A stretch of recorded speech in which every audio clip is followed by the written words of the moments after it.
Welcome, everybody. I see that there are a number of people joining, so I am glad to see you all here today. My name is Laura Paler. I am Provost Associate Professor in the Department of Government in the School of Public Affairs at American University.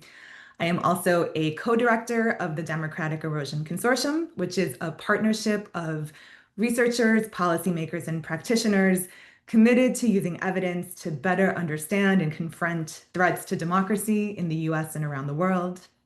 I am very pleased to be here today, hosting the event alongside one of my fellow co-directors, Jessica Gottlieb, professor from the University of Houston, and Julianne Weaver, who is the DEC research director.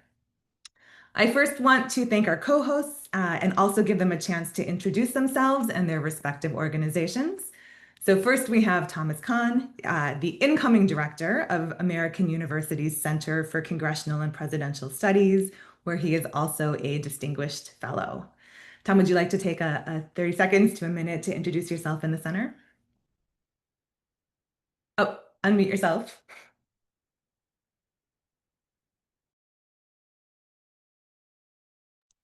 Sorry about that. Good morning, Laura. Thank you to you and to all of our distinguished presenters, as well as to our audience for joining. American University's Center for Presidential and Congressional Studies is very proud to be a co-host today. Our mission at the center is to foster deeper understanding of how Congress and the presidency function, especially in these challenging times for democracy. We're especially interested in partnering with initiatives like the Democratic Erosion Consortium to bridge academic insight with policy making and democratic strengthening. And needless to say, it's an important time, especially now, because democracies around the world and especially and particularly here in the United States are really have significant challenges and concerns where we're seeing polarization, erosion of norms, and declining public trust. I worked on Capitol Hill for 30 years and saw how democracy works, and it frankly is not working very well right now. Again, thank you to all of our panelists and looking forward to the program. Thank you, Thomas. Second, I would also like to introduce Michael Jarvis, who is the Executive Director of the Trust, Accountability, and Inclusion Collaborative, who we are very pleased to have with us today. Michael, would you like to introduce yourself? Yes, thank you, Laura, and wonderful to be with you all today. So we are the collective of funders for participatory governance, and we believe that trust, accountability, inclusion are essential enablers of a healthy democracy, of a healthy planet, and a healthy economy. Our focus, our members support international grant making around democracy and civic space. So we're particularly interested in this comparison piece between what's happening in other countries and much talk of a autocratic playbook and what's the democratic playbook equivalent, and how that now connects to conversations here within the US, and a lot of learning to be done, I think. So delighted to be part of this conversation, and back to you, Lauren. Great, thank you so much, Michael. Now to talk about the format for the event. So first off, a reminder to everybody that we are recording this event and we do plan to post it publicly afterwards. So please keep that in mind. We're going to start with a 30-minute presentation or so by the DEC co-director, Jessica Gottlieb. She's going to be presenting our new work focused on the United States to understand and identify and benchmark threats to democracy in the US. And then after that, we are very pleased to have with us Emily Thielmann, who is the Deputy Director of the Democracy Funders Network, as well as Vice President on the Democracy team at Third Plateau. She's going to offer her reaction to the presentation before we turn it over to audience Q&A for about the last 20 minutes. For the audience Q&A, which will be moderated by Michael Jarvis, he will, please feel free to pose questions in the Q&A. You can also use the thumbs up feature to upvote other people's questions if you would like them to be answered. And that is the plan. So without further ado, I'm going to turn it over to Jessica. Also, please be aware she is going to have a presentation with slides. So if you need to open a second screen or open that presentation, I am turning it over to her now. Great. I'm going to go ahead and share those slides now. Let's see. Everyone see them? I get a thumbs up. Yes. Excellent. Okay, well, thank you for being here. Thank you to my co-panelists. And thank you all for helping us think about this really important question today that I think is at top of mind for a lot of us. Is US democracy really at risk? And I will say we're not going to give a black and white answer to this question today. I don't know if that is possible to do in 30 minutes, but we are hoping to provide some tools to help us all think in a more clear-headed way about this question going forward. So let me just fix that. There we go. So, many of the recent actions of the administration are being categorized as unprecedented threats to democracy. Here are a few, and these are being said by political elites, by academics and scholars like ourselves, by the media as well. And we suspect that some, but probably not all, of these are real threats. And some are also part of longer trends of increasing executive power that did not start with this administration.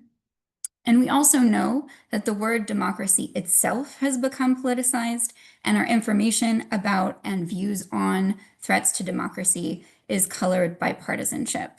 So, oops, there we go.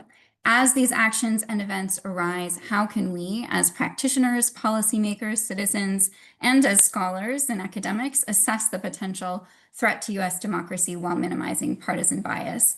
And I just want to highlight the importance of this last part of the phrase, while minimizing partisan bias. As we know from other countries, especially, effective pushback from civil society against threats to democracy requires a broad coalition. It cannot be done effectively by a single partisan group. And that requires some cross-partisan collaboration. So as long as our evaluations of democratic threats remain polarized, that can be exploited by political entrepreneurs on both sides for partisan gain. So getting this right is not just an ancillary goal of this project, but it is a necessary one. So our aim for today is to describe an evidence-based approach to evaluating potential threats to democracy.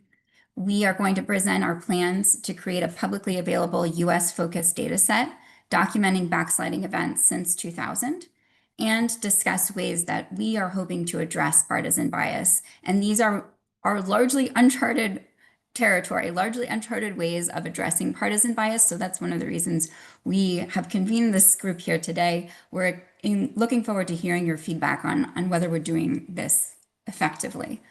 And just a note on where we are in our work so far, so you get a sense of why and how we're drawing these insights.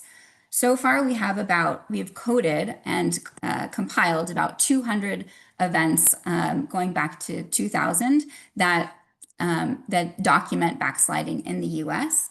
And we've used reports and trackers, news trackers to collect these events. But this is just scraping the top of the iceberg. And we know that there are a lot more events out there that we're hoping to use AI and computer science tools to more systematically capture. However, in this initial attempt to document and classify the events that we have learned a lot. And so we wanted to take this moment to reflect on those learnings and to share them with you. And so that's where our insights today are coming from.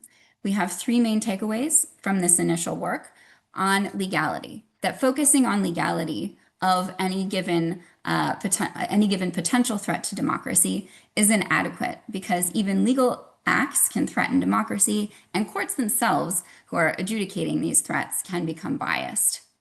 On partisanship, partisan blinders make it harder to assess genuine democratic threats. And so we need to work on pushing back on partisan bias, and we have known strategies for countering these biases that we'll share with you. And finally, on comparisons, we know comparisons are useful, but effectively comparing the US to other countries or other time periods is hard. And so we're going to think with you about some of the best ways that we can make more effective comparisons. Before doing any of that, I want to take a step back and tell you a little bit about who we are. Some of you may know us well. The Democratic Erosion Consortium is a partnership of researchers, students, policymakers, and practitioners. And our aim is to use evidence and scholarship to inform our own understanding of threats to democracy in the US, but also worldwide. And primarily, our historical work has been focused on cross-national evaluation of democracy. And going forward, we're putting more emphasis on using our lessons from that work to apply them to the US. DEC was born in 2017 largely as a pedagogical initiative where a bunch of scholars like ourselves were trying to teach ourselves and our students about how to think about this relatively new phenomenon of democratic backsliding that we saw happening abroad and also perhaps in the US. It has grown. We have a data collection effort I'll talk about in a second, and we also built partnerships with practitioners and policymakers, largely focusing on supporting democracy or countering threats to democracy abroad. So our main data collection effort is called the Democratic Erosion Event Dataset. It records so far over 15,000 events since 2000 across 175 countries. So not just countries that have been backsliding, but also countries that are not or are showing signs perhaps of backsliding to compare with those that are, the worst cases. And this, we think, complements some of the more standard democracy indices that you might have heard of, like Varieties of Democracy Index or Freedom House, which tend to be year-on-year evaluations of the status of democracy in any given country. But we think that understanding who is doing what in those countries that might produce some of these changes in our democratic indices across countries and here in the US as well is really helpful for understanding this pattern of democratic backsliding, and can also be helpful for making assessments in real time rather than waiting for a yearly retrospective to come out. We think the key value of this DEED data set is our framework for categorizing events. And this is because the way that we've chosen to document what constitutes democratic erosion is not just informed by theory, but is informed by observing what is happening in the real world. So we might have priors about what democratic erosion should look like when an executive tries to aggrandize their power. How are they going to go about doing that? But as we include new countries and new years in our data set, we learn about new strategies that real executives are using.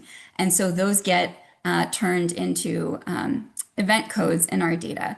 And this has not been a purely academic exercise. We've closely collaborated with practitioners and policymakers working in places that are experiencing these phenomena, who have given us, so namely the National Democratic Institute, that have given us feedback on whether these event descriptions and categories jibe with what they're seeing on the ground. There are three broad categories or types of events that we code in the data. One is the main one that would probably be the first that comes to mind is symptoms. So these are manifestations of democratic erosion when institutions of democracy have really been undermined.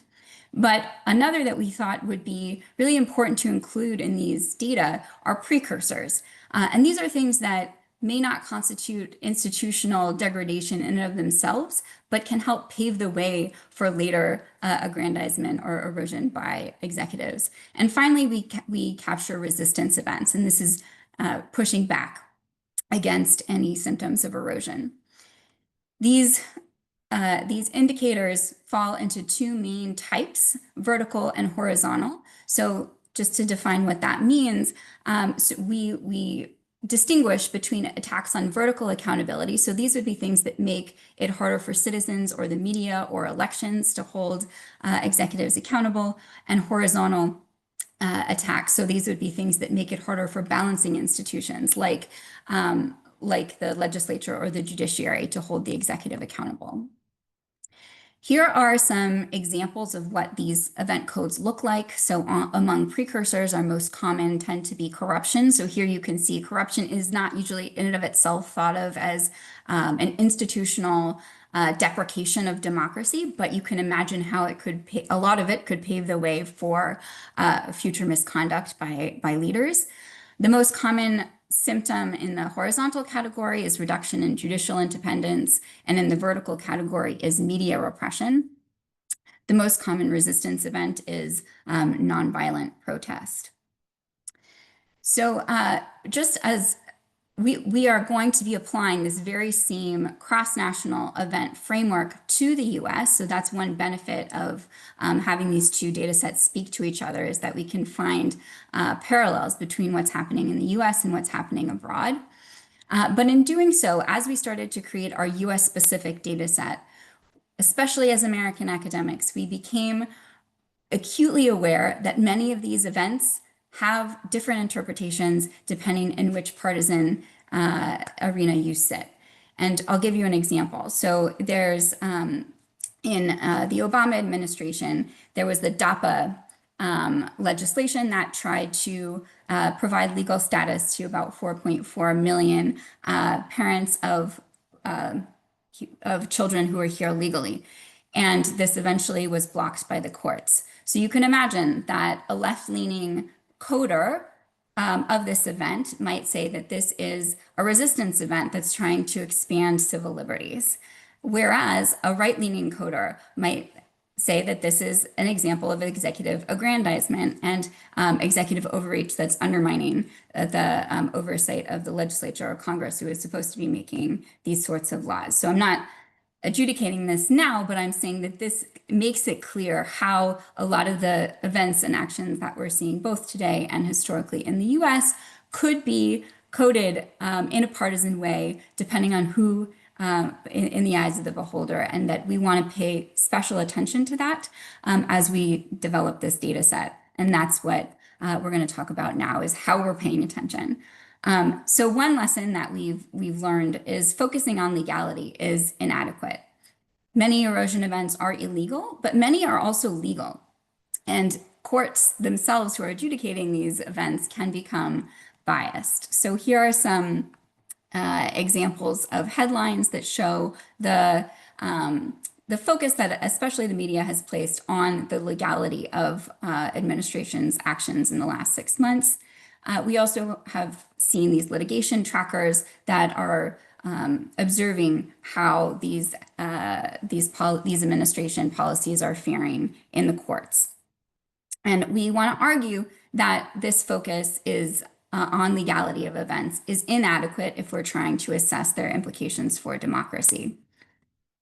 So here are just a couple of examples of how legal actions can erode democracy. Hungary is a really strong case in which we see the legislature passing laws with democratic implications or adverse democratic implications. In particular, in 2010, there was a new law that forced journalists to reveal sources that really clamped down on people speaking out against what they saw as anti-democratic actions by the government. Another law reduced the scope of publicly available information. In terms of the judiciary, in 2011, there was a constitutional provision that reduced the retirement age of judges and allowed the government to replace 10% of all judges in Hungary with loyalists. And in 2012, another 10% of judges were replaced with loyalists again. In the US, we see also this sort of evidence of legal actions that have questionable impacts on democracy. So and we see this with presidential pardons. In the Biden administration, Biden pardoned his son. In the Trump administration, we saw the pardoning of the participants in the January 6th attack on the Capitol, both with questionable implications for democracy. And again, with executive orders, we've seen historically over the last several administrations, presidents using these increasingly, and that, whether or not you agree with the executive order, together that has reduced the ability of the balancing powers of the legislature and the judiciary to check the power of the executive. So we not only need to evaluate the legality of events, but also the impact of the events specifically on democracy, what they're doing to these accountability institutions. Courts are also slow. So they not only determine whether an action is illegal, but by the time that they do make that determination, the damage on democracy might be done. Focusing on legality can be demobilizing. So defenders of democracy can wait around to see what the court says instead of confronting the threats directly. And similarly, legal rulings can create a false reassurance. So people might move on if an action is deemed illegal, even if it's true that it has undermined democracy. And finally, courts are not necessarily defenders of democracy. We know from our cross-national data that there are many examples of the of executives capturing the courts through what we call court curbing, which can take the form of publicly attacking the judiciary, refusing to comply with court rulings, altering the judiciary's formal powers, purging unfriendly judges, or packing the court with loyalists like we saw in the Hungary case. And here, courts are no longer a checking institution, but rather a rubber stamp on whatever the executive wants to do. And we've seen this in Hungary, but also in Turkey as well. There in 2010, an AKP, our ruling party, passed a referendum increasing government control over appointments to the Constitutional Court, and later a similar referendum or similar provisions were passed to enable the executive to appoint all sorts of other judges. It's not always clear where the right level of judicial power sits vis-a-vis the executive. So here's an example in Brazil where the Supreme Court has become perhaps too powerful, but this is a very polarizing question in that country. So the left's interpretation is that the court necessarily expanded its power to protect democracy during Bolsonaro's mandate when he was taking too much power for himself, whereas the right's interpretation of this is that the judicial reforms went too far, and now the judiciary is a threat to democracy itself. And that is a nice segue to this second insight, which is that we have to acknowledge partisan bias. And that partisan bias, not only in Brazil, but here in the US and most other countries as well, is pervasive on all sides, in particular when it comes to questions of whether actions or events are threats to democracy. And these partisan blinders make it impossible to agree on an understanding of erosion. And if we're going to effectively counter events that are threatening to democracy, we need strategies to take those partisan blinders off. Here are just a couple of examples, not only of each administration being accused of threats of anti-democratic actions, but in very similar ways. So these both were the Trump and Obama administration taking over too much power at universities, and the Trump and Obama administration's executive overreach through executive orders. So our approach has led us to two strategies that we think, we're trying them out, and we're encouraging you to try them out in order to calibrate this partisan outrage that a lot of us feel in these polarizing times. The first is a term we made up, but I'll explain what we mean by it: reverse whataboutism. So whataboutism is, I think, commonly known, this reflexive defense of our own side by pointing out the other side's transgressions. So an example would be if Democrats claim that Trump is pressuring democracies in an anti-democratic way, Republicans might respond, but what about when Obama did this? So, that is common, and it's natural to do this. We're all motivated reasoners that are trying to boost our own side at the expense of the other side. And what we're encouraging us all to do is to overcome that reflexive tendency and start to question our own side when it's inconvenient. So an example would be for Democrats to ask themselves, when they see Trump pressuring universities and want to criticize that, to then ask themselves, did Obama ever do this? And having those two examples side by side can be a more helpful way to adjudicate. The problem is that it's often really hard for us to come up with these examples. Part of the reason is that we all live in media silos. As much as we might try hard to overcome them, it's natural. And That means that if you're listening or reading left-leaning media, you're going to be much more likely to hear about the right's transgressions and vice versa. If you're consuming right-leaning media, you're going to be more likely to hear about the left's transgressions than the right. So our event data can help here by making it clearer when we want to find similar actions by each party. We have it coded so that we can have an easier time coming up with these examples. A second strategy is to use the veil of ignorance. So this, of course, is a reference to John Rawls' thought experiment, where he said, if you don't know where you would land on the social hierarchy and you were designing a society, would you want it to be a more unequal one or a more equal one? So similarly, we encourage ourselves and folks to ask, if you didn't know which party was behind an action, how would you judge its impact on democracy? So if a president of an anonymous partisan bent threatened to cut funding and control hiring at universities because those universities were violating civil liberties, would you think that was a legitimate safeguard to protect civil liberties or an attack on academic freedom? Now, even without these partisan blinders on, resolving partisan conflict is still hard. So we're not saying that this is enough. In going through and coding the partisan interpretations of our pilot data, we were able to distinguish between these two relatively distinct types of partisan conflict over threats to democracy. So the first is when anti-democratic actions are justified on the basis of a policy aim. So for example, during COVID under Biden, Biden's mandates, supporters might have defended the restrictions on people's access to work, education, public transport, social life, even if they had potentially adverse consequences because of the importance of protecting public health. Similarly, after 9/11, under Bush, supporters might have advocated for increasing surveillance on Americans and violating rights to privacy to protect national security. So that's one kind of partisan conflict that we see a lot in our data.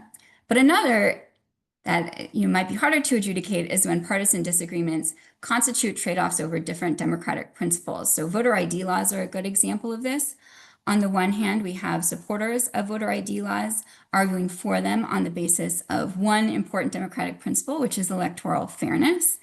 And we have those who would argue against them on the basis of another democratic principle, which is broad participation, and saying that voter ID laws would reduce the ability of some to participate. So we think our event framework is going to be more useful in adjudicating this first type of partisan conflict over how to interpret events than the second. The second is quite sticky.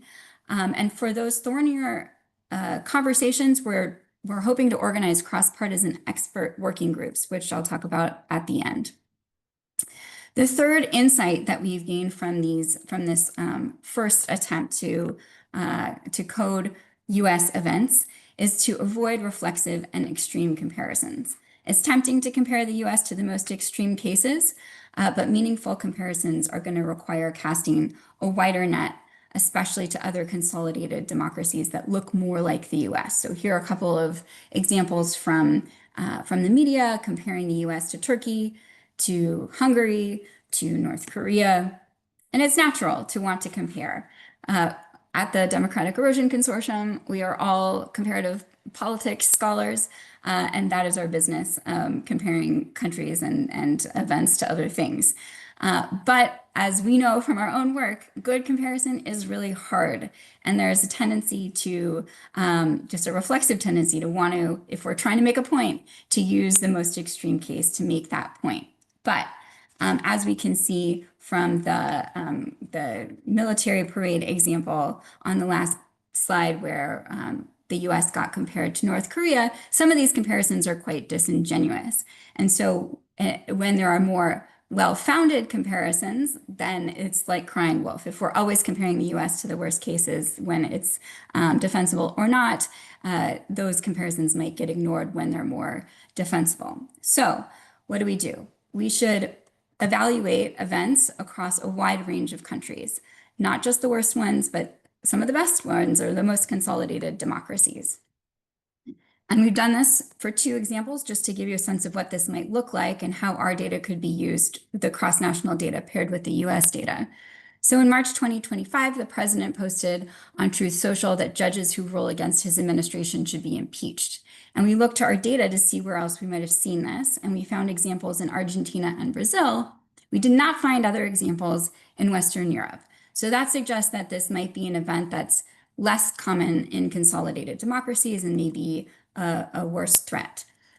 By contrast, there have been a lot of challenges to Trump for targeting the civil service. But if we look to our data, we see examples of other consolidated democracies such as Canada, Czech Republic, and Japan, wherein the executives are targeting the civil service. We see them in the worst cases or worst backsliding cases as well. So in Poland, we also see this, and the severity of this event in Poland is more extreme. So a better way of assessing what this event in the US means for US democracy would be looking across all of these events and cases and saying, how does it compare in extent and duration? Is it part of a larger cluster of events or just a one-off? All right, so that concludes our 3 insights, and I want to talk about where we go from here. First, we are building a US Democratic Erosion events dataset that attempts to address these challenges of partisan conflict head-on. I've talked about a couple of ways that we're doing this, but in particular, we're trying to document the extent of bipartisan agreement over interpretations of potential threats. So whether elites from both sides are saying things that agree about the extent of democratic threat, or whether news sources that are right-leaning and left-leaning agree about the threat of a particular action. Then we want to document the nature of different partisan interpretations of an event. And for this, we're relying on diverse news sources, but also AI, which has turned out to be quite good at this. We're organizing thematic cross-partisan expert working groups to tackle some of these more challenging topics of how to adjudicate in some of these really sticky cases. And also another case that's hard is when we are adjudicating between whether something is a precursor versus a symptom. So these are the kinds of things that we think these thematic experts can really help us come to some criteria for our coding exercise. And finally, convening grassroots debates in collaboration with Braver Angels. So we want to hear not just from experts, but from regular folks about what they perceive to be as threats to democracy or not. And we have already been partnering with Braver Angels for some time in other domains, and now we're launching some new partnerships where we're going to have on-campus debates and hopefully off-campus ones as well, where we put these big questions about whether specific acts are threats to democracy on the table for folks to discuss. So we're interested in your feedback on these and whether there are other suggestions. Our data set, so it's not done yet, but when it is, we will post it on the web and make it available for all to use. And we think, returning to the question we started with, is democracy in the US really at risk? We think our data set will help answer this really hard question by looking within domains, the judiciary, the media, the legislature, and trying to understand how severe the threat is by cumulatively seeing how many of these events have arisen and whether there has been resistance. There's a real difference if a lot of these events are arising, but there's always one of the actors, whether it's the citizens or the judiciary that's checking the executive, that's one thing. Whereas if these events are going unchecked, that's another. We are also going to see whether democratic erosion is evolving in the US over time. How far back does it go? How can we compare across mandates? It also enables a more meaningful cross-national comparison from the US to elsewhere in the world. And it's going to help us evaluate events from both parties using the same standard, hopefully as independently as possible. And finally, here are some other ways we think that the data set will be useful, not just analyzing it in and of itself, but using it as a launching point for other things. So one, we might be able to dive deeper into these resistance events to understand whether some are more effective than others. We've done that already for some of our cross-national data and could do it in the US. We think that this data will help civil society, funders, activists identify and prioritize which among the many events that we see every day are more important and deserve our focus. And we hope to incorporate these findings not just in academic outlets, but also into media training, public education, and civic education programs. I will stop there and really look forward to your feedback on this project. Thank you. Great. Thank you very much, Jessica. We are now going to turn it over to Emily Thielmann for discussant comments. While Emily is talking, please do feel free to add your own questions to the Q&A. And without further ado, Emily. Hi, everyone. Thanks for having me today. I'm a vice president with Third Plateau. We are an impact consultancy that partners with philanthropists in the social sector to imagine a brighter future and make it happen. While we work across many issue areas as a firm, we have a deep track record of projects focused on the health of US democracy. One of those projects is Democracy Funders Network, for which I'm the deputy director. Democracy Funders Network, or DFN, is a cross-ideological learning and action community for funders concerned about the health of American democracy. I was asked to give a few reactions to the presentation. Generally speaking, I found this fascinating. I think there's a lot of promise to this approach to addressing democratic threats. Using a framework that's been applied internationally can help bring a more objective lens to what's happening in the US right now. I'll share a few thoughts more specifically in response to the three key takeaways. First, on legality. Part of DFN's founding charge was to help funders entering the democracy space in the US see beyond voting to the range of norms and institutions that until recently have really been seen as more of a background condition of American politics. That includes many of the things you're looking at with this index, things like the rule of law, the separation of powers, an independent judiciary, a free press. And while rule of law is, of course, one such critical component, it is one of many, and I do agree that focusing too narrowly on the legality of the administration's actions can miss a lot of broader threats to democracy.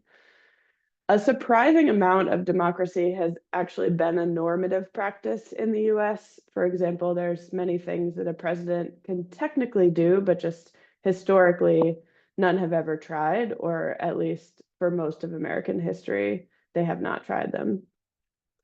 When I think about implications for philanthropy of this first takeaway around legality, we do right now see a lot of democracy funders putting their eggs in the litigation basket, which might be necessary in certain cases, but is certainly insufficient to address some of the root causes or to right the course of democracy in the US. And not always, but often litigation ends up being very defensive work compared to thinking about, say, shoring up local journalism or strengthening the functionality and effectiveness of Congress to help it wield its power in the face of executive overreach.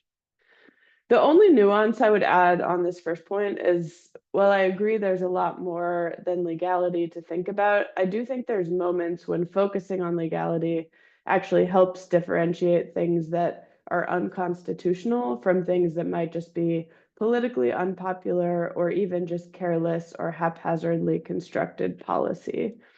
A distinction that's useful when parsing US immigration policies right now, for example. Second, the takeaway about mitigating partisan bias very much resonates.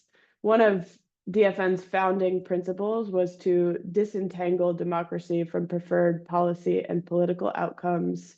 as these have often been conflated in the practice of working on democracy in the US context. I really like the veil of ignorance application. It essentially feels like a distillation of democracy at its core. Do I still support the rules of this game, even if I don't win the game? And finally, the takeaway on comparisons is useful. I do think that finding more right-sized examples and even ones that have had happier endings can help the field and funders, in my case, choose more appropriate intervention points. The idea of looking at extent and duration is also important, since in the US right now, we need to look beyond single instances to longer term patterns and frequency. So I like the example about placing the US targeting of civil service next to examples that are both more and less extreme to try to put what's happening in context. Finally, I'll offer just a few quick thoughts on the usefulness of the data set to philanthropy and practitioners. I love that you ended with the plans for the use of the data and the application. I will say when it comes to democracy, it does feel critical to look beyond just traditional government institutions to what is happening within broader civil society. And I think this framework could offer a path to do that. As opposed to just some of the splashier headlines around executive actions, this might mean looking at the slow accumulation of threats of political violence or indicators of closing civic space, trends that quietly take people off the field or even prevent them from entering it in the first place. And second, I encourage practitioners and funders looking at this data in particular to think about questions of audience. While the intent of the framework can be to take out partisan bias, much will depend on the hands the data lands in and how it is used. And getting rich data out there remains critically important, but there's generally an underinvestment right now on translating data from more academic or elite spaces into the places where Americans are consuming content and forming opinions about their experiences with democracy. So there's a real opportunity to build bridges there. In sum, I'm hopeful that this tool can better arm the field with examples of what democratic erosion can look like, and I think there's a lot of potential for its use case. Great. Thank you so much for those excellent insights, Emily. We really appreciate it. Jessica, I don't know if you would want to take a moment to respond to any of those, or we can go directly to Q&A. So Michael, I'm going to turn it over to you to lead the Q&A. And then we also have here for the deck team, Julie and I might also jump in to help answer some questions. Great. Thanks, Laura. Thanks, Jessica and Emily. Lots to think about. I'm glad to see the questions are flowing in, so please keep those going. And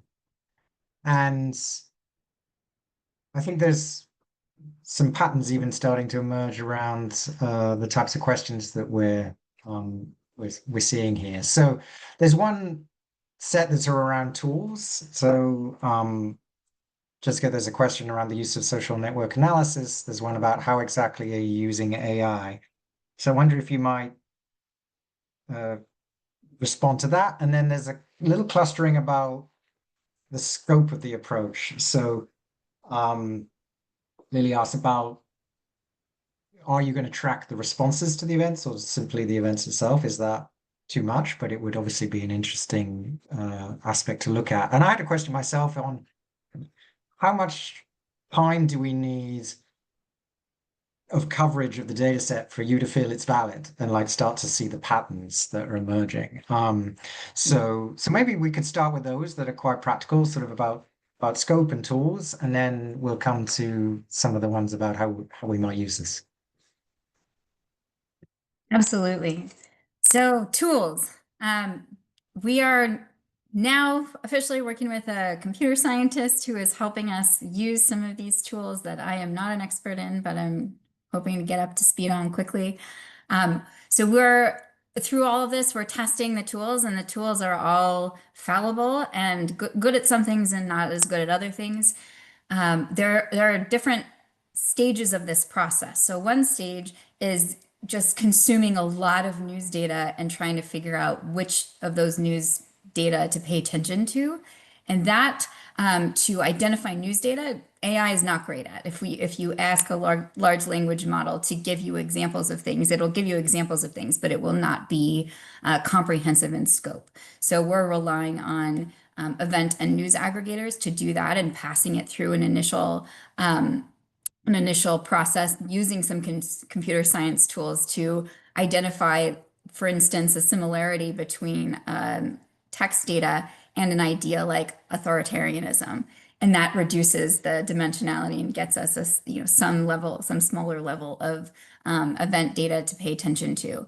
Then what we found AI to be pretty good at, especially if it's well trained, is to classify those data.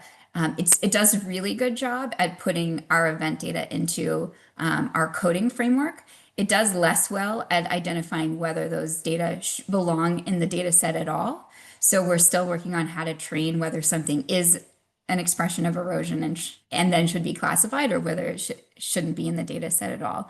So this is, it's an ongoing process of using different kinds of computer science tools, not just AI, to try and do this in a more systematic way than we have been doing for our cross-national data, where we felt more comfortable because of the wide scope of having a fewer number of sort of exemplary or illustrative examples of events from all of the countries, or almost all the countries in the world. In the US, we're wanting this to be a much more systematic approach to identifying as many events as we can over time. So starting in 2000, we're wanting to go backwards and track this, so it doesn't become just a let's start in 2025 and start capturing events now, but also apply that same framework retrospectively as much as possible.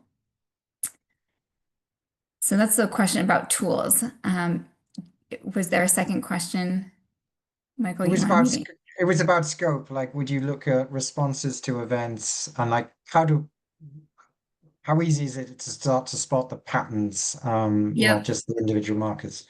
Yeah. So we already have a framework for thinking about responses in the sense that we code resistance. We think it would be best if we're able to identify linkages between the event and the resistance to that event. We haven't done that historically in the cross-national data. We have colleagues who have been doing this in a more in a narrower way on some individual country cases, and we think that approach is the right one. So hoping to build that in, so connecting actions and reactions.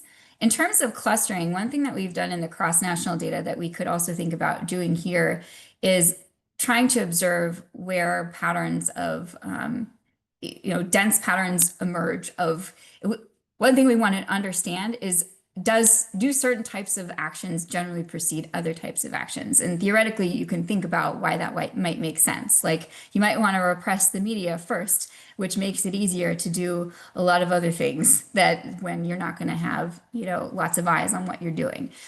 So those kinds of patterns we do think are important to look for, and we think that there are going to be ways to try to identify those, both in our data, but also in first maybe understanding what those patterns look like cross-nationally, and then looking for them in the US as well. Great, thanks. But this, of course, is all down the road. We have to first have the data before we can start running these important analyses. One quick follow-up just on scope. There's a question about coverage going to subnational level of government, and I'm assuming your focus primarily is on the federal level, but just a quick one to clarify on that. Yes, I'm really glad you asked, because this is something that we are working on but didn't include because is too much. So we're working in close collaboration with Jamie Settle at William and Mary, who herself has started doing this, trying to understand subnational democratic erosion, and thought of our framework as being useful, and especially useful if we can compare using the same framework, subnational erosion and cross-national or national level erosion. And so she has a great team of tons of undergrads that she's working with, and we're making incremental progress on that as well. So that is something that that we're working on in that partnership. Excellent. Look forward to diving into that level of detail as well. There is a question coming in about the theory and empirical data that could inform our assessment of the severity of each erosion event. So I guess not all events are created equal in terms of implications. So I don't know, Jessica, Laura, like how you're thinking about that piece. So is there a theory, and how do you track for sort of the severity piece to it? This is hard. It's something that we have continually tried to do in our cross-national data and haven't come up with a great way of doing yet. Part of what we do in the cross-national data is ask coders, once they code a country, to take a step back and reflect globally on the severity of the case. I think it's much harder to say for any single event how severe it is. So one measure of severity is how coordinated or strategic or systematic any set of events appears to be.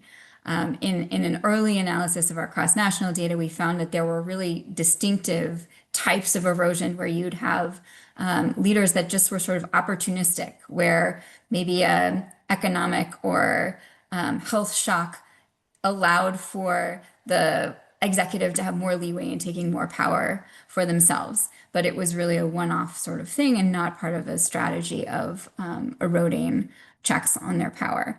And then you had other cases in which you have the executive doing a lot of different kinds of things to aggrandize their power over time incrementally that seem to all be related in some way. So that's one way of thinking about severity, is whether it's part of a broader set of actions.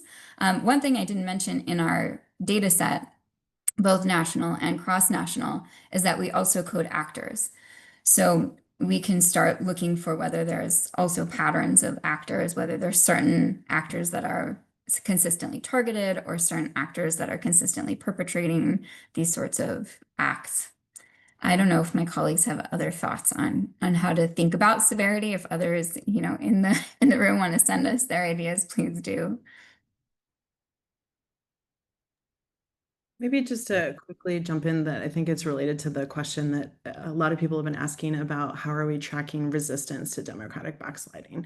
And so we've thought a lot about, is there a way to track, like an event that happens and then the resistance to it, and then think about things like, does the resistance to it, if it's successful, does that sort of cancel out the threat to democracy that occurred? And so we think a lot about if we could come up with some way of sort of identifying a net effect on democracy. But, just to echo Jessica, this is really difficult. And yeah, any ideas, brilliant ideas are welcome. I know we're getting short on time, and there are a lot more questions that we'll be able to answer live today, but I hope we could perhaps package some responses with what we send out with the video. But I did want to touch on usage, and this ties to the question that Mark Delano Iglesias just posed about how often the event data will be updated and made available publicly. And I'm thinking like Emily and her colleagues at Democracy Funders Network, if someone has a specific inquiry, do we make the ask of the consortium and say, is it possible to run this? Like I can imagine TR members having a question like that. Will there be regular updates that are put out in the public domain so people can just take that and do with it what they will? I can imagine there would be a lot of demand. So I guess my question is, have you had the chance yet to think about ways people can access and ways people could make inquiries that are more specific, and what's feasible in that regard? Yeah, that's a great question. So some of these are more resource intensive than others, and at the moment we don't have resources to do the more resource intensive things. But at the bare minimum, we will make things available as we have them. So, we're trying to set up the news capture feature to be able to do this on a very regular basis, to capture news, classify it, make it available. That's the goal. In terms of the sort of one-off analysis, we do think that is a comparative advantage of our scholars network, as well as our ability to use to work with our students to run some of these analyses under our supervision. And we had, when we were working primarily with cross-national data and policymakers, we had these same kinds of requests from our practitioner partners working in other countries, where there might be a one-off request about, this is happening in Zimbabwe. Can you please let it, give us a rundown using your data on X? And we did mobilize some resources quickly to respond to that. And yes, so we think that there are ways that we can do that. Whether or not those will be available sort of depends on the resources we have to do them. No, makes sense. And yeah, I imagine that's a separate conversation, but an equally important one. Maybe there's a bucket of questions that relate to,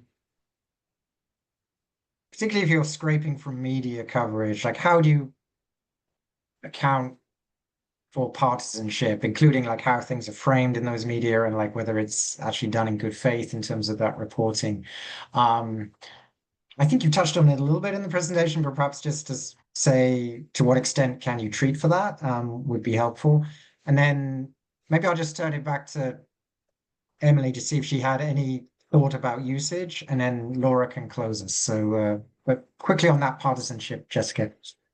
Yeah, sure. So this really wide net, trying to capture as much information as we can, will hopefully get in all of the different partisan perspectives of any given event. And then as we enter those things into our data set, we'll have those different perspectives tagged. We'll say, like, we're envisioning a variable that's like, what is the right saying about this? What is the left saying about this? But then ultimately, as as the owners of this data set, we have to adjudicate. We have to say, this is what we think. And so we'll have some coding rules in which we train coders to adjudicate between which of the two interpretations we want to come down on. And we think there will be a lot of cases where we can rely on relatively independent and well constructed criteria. And then there's going to be some cases that are just really hard. And that's where we think those expert working groups are going to come in and cross-partisan try to help us work through these thornier issues. And those will hopefully give us some larger framing tools or criterion that we can then apply to similar kinds of hard cases going forward. Great. Thanks, Jessica. Emily, I realize I'm putting you on the spot a bit, but just thinking, given that the consortium team are going to have to prioritize efforts and respond to different demands, I just wondered if you had any suggestions on what might be the types of product or packaging of this that, say, you and fellow members of DFN might use. Like, how do we make this as easily uptakeable as possible? Yeah, I think there's a couple layers at which to answer that question. I mean, some of it is just a basic answer, like a small packaged key takeaways coming out of like the data is useful, especially because many people are not researchers. And so understanding the broader ramifications that the researcher team is drawing, much like the presentation did today. But I will also underscore the point I made in the end of my remarks, which is there's communicating the data to those of us that are thinking about democracy all the time and talking about it in spaces like this. And then there's thinking about packaging messaging that could go out to a broader audience. And I think there's a lot of potential there to draw on some of the focus group feedback loops and conversations with people in more everyday spaces to think about implications for messaging to a broader audience. And so I think of them as almost like two categories. What's the sort of neat package for philanthropists or academics or others working in this space? And then are there partners that can help with messaging to a broader audience just around building understanding of some of the things that we're seeing with democratic erosion? Super helpful. Thanks, Emily. And I know for TI members, like we run a funder table on international democracy support, and we're already aware of the global data set, but it's going to be even more valuable as we build up this US set of data points to complement other countries. So lots to look forward to. Laura, let me pass back to you to close us up. Thank you. I mean, I really appreciate this conversation. I think we all really do. And I think, I don't think we're naive about the challenges of doing something that would be perceived as credible by all sides. And I think, the key for our approach is that this is a good faith effort, and this is a transparent effort. So our idea is to go through these decisions and these documentations, as transparently as possible, to not hide and make by making the whatever biases are out there front and center, that is a basis, a starting point for these kinds of discussions and decisions. And we look forward to hopefully being able to continue that work. So on behalf of my DEC colleagues, I want to thank everybody for joining us today. A special thank you to our co-hosts at TAI and at American University Center for Congressional and Presidential Studies. Thank you also to American University School of Public Affairs and to Juliana Tess, the DEC program coordinator, who did heroic work getting this event ready today. And of course, thank you to our discussant, Emily Thielmann, and to Michael Jarvis for leading the Q&A today. We will make the video available. We are happy to respond to any questions we didn't get to over email. But thank you again for joining us today.